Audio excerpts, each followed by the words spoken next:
बिस्मिल्लाह रहमान रहीम। आज का जो एक अहम शरई मसला है जिस पर इंशाअल्लाह हम गुफ्तगू करेंगे। 4 रकत वाली नमाज पढ़ रहे थे, अत्तहियात क़ादा ऊला में बैठे, अत्तहियात मुकम्मल पढ़ी और भूल कर अत्तहियात से आगे दुरूद इब्राहिमी पढ़ना शुरू कर दिया।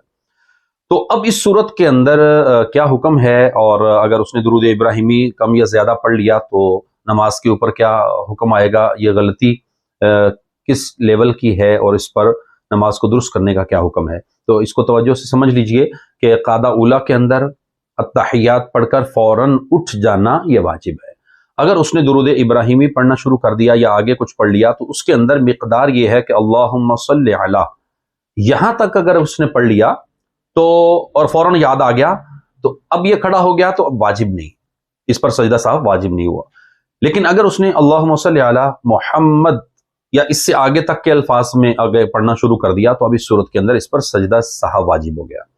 तो अब ज़रूरी यह है कि याद आने पर वो फ़ौरन उठ जाए, तीसरी रकत पढ़े, चौथी रकत पढ़े और फिर जब आखिरी अत्तहियात में बैठे तो क़ादा अखीरा जिसको कहते हैं तो उसमें अत्तहियात मुकम्मल करे और मुकम्मल अत्तहियात पढ़ने के बाद एक तरफ सलाम फेरे और सजदा साहब करे। सजदा साहब का तरीका समात कर लीजिए। एक तरफ सलाम फेरेंगे, फिर अल्लाह अकबर कह के सजदे में जाएंगे और 3 बार तस्बीहात पढ़ेंगे, फिर जलसे में बैठेंगे, फिर अल्लाह अकबर कह के दूसरे सजदे में जाएंगे और दूसरे सजदे से उठकर अत्तहियात में बैठेंगे और फिर अत्तहियात मुकम्मल पढ़ेंगे, दुरूद इब्राहिमी पढ़ेंगे और इसी के साथ दुआ मासूरा रब्बि जअलनी पढ़ के यौम यक़ूमुल हिसाब के बाद सलाम फेरेंगे। यूं आपकी ये नमाज मुकम्मल हो जाएगी।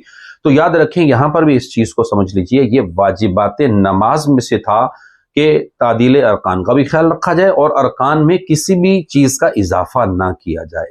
तो इजाफा अगर कर दिया तो ये आपका एक वाजिब आपने तर्क कर दिया और वाजिब का तर्क करने से सजदा साहब लाजिम आता है। अब यहाँ हमें यह पता चला कि वाजिबात नमाज का इल्म होना कितना ज़रूरी है। अगर किसी को वाजिबात नमाज का इल्म नहीं होगा तो वो लाजमी तौर पर वो अपनी नमाज को दुरुस्त नहीं पढ़ सकता। तो याद रखिएगा, शराइत नमाज की, नमाज के जो फ़राइज़ हैं, नमाज के वाजिबात हैं, इनका इल्म होना नमाज के लिए इंतहाई ज़रूरी है।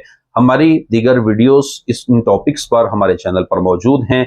नमाज की शराइत जानना चाहते हैं, अलग वीडियो मौजूद है। इसी तरीके से आप नमाज की फ़राइज़ जानना चाहते हैं तो हमारी अलग वीडियो, उसको आप सुन सकते हैं। नमाज के वाजिबात पर एक डिटेल वीडियो इंशाअल्लाह हम आपको दे देंगे। इंशाअल्लाह अल्लाह के फजल व करम से ये तीनों वीडियोस पेश कर देंगे।